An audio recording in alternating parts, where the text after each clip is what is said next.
আসলে আমরা এই যে ডিএমপি আইন শৃঙ্খলা বাহিনীর সদস্য হিসেবে আমরা কিন্তু এই যে ঢাকা শহরের মানুষের যান এবং মালের নিরাপত্তার জন্য আমরা সবসময় আছি।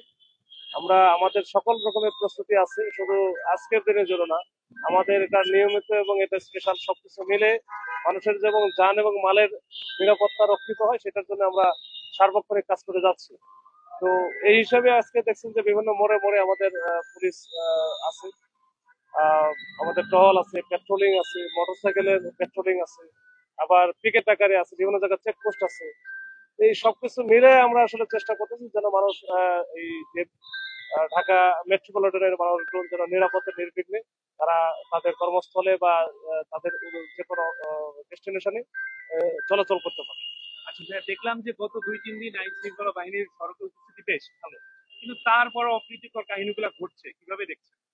না, যেগুলো ঘটে এগুলো যদি আসলে যারা নাশকতা করে তারা তো আসলে ওই যে সবকিছু বুঝে টুঝে দেখে হয়তো রেকি করে তারপরে হয়তো বা একেবারে কোনো একটা জায়গায় একটা ককটেল মেরে চলে যাচ্ছে, ধরা পড়তেছে না এমন না, ধরাও পড়তেছে। কালকে যেমন আমরা চারটা ককটেল সহ জিগাতলা ওখানে ধরে ফেললাম। আবার অনেক জায়গায় আছে যারা পেট্রোলে আগুন লাগাতে গিয়েও ধরা হয়েছে। তো এরকম করতেছে আসলে ওইভাবে যদি চুরি করে করে ফেলে এখন সেটা আহ, একটু ডিফিকাল্ট। এটা সবাই যদি সচেতন হয়, যারা এলাকার লোকজন, স্থানীয় লোকজন সহ সকল সবাই যদি একসাথে একটু সতর্ক অবস্থা থাকে এবং কাজ করে, তাহলে মনে হয় এদেরকে প্রতিহত করা সম্ভব। আমাদের দেখা যাচ্ছে যে ঘটনাগুলো যখন ঘটে সবগুলাই কিন্তু মোটর সাইকেলে করে এসে ঘুরে চলে যায়। সেই ক্ষেত্রে দেখা যাচ্ছে যে ঢাকা শহরে মোটর সাইকেলে বেশ ভালো তৎপর রয়েছে একটা চেকপোস্টে, তারপরেও কিভাবে সম্ভব হচ্ছে? মোটরসাইকেল তো এত বেশি মোটরসাইকেল আর বিভিন্ন রকমের ফাঁকফোকরের মধ্যে থাকি। তো যেখানে চেকপোস্ট করতেছি তাহলে হয়তো চেকপোস্টটা ফাঁকি দিচ্ছে বা চেকপোস্টের বাইরে দিয়ে চলে যাচ্ছে। আবার চেক করার সময় সবই যে চেক করা হচ্ছে তাও না, হয়তো কিছু কিছু আমাদের আমরা চেক করতেছি না, তার কারণ বেশি চেক করতে গেলে আবার যানজট লেগে যাচ্ছে। এরকম অনেক বিষয় আছে, অনেক প্রতিবন্ধকতা আছে, এর মধ্যে দিয়ে কাজ করতে হবে। আর যেহেতু একটা ঘটনা ঘটতেছে এটার জন্য না ঘটে, এটাও আমরা সচেষ্ট আছি।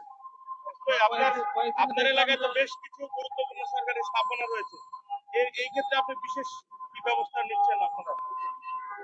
স্থাপনা তো এটা হুট করে আসেনি, আগে থেকে ছিল, আগে থেকে আমাদের যে ব্যবস্থা নেওয়া ছিল ওই ব্যবস্থা নেওয়া আছে, স্পেশাল কোনো কিছু নেওয়া হয় না।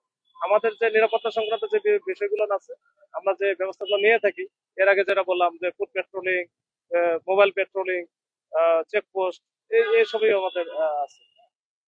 ধন্যবাদ।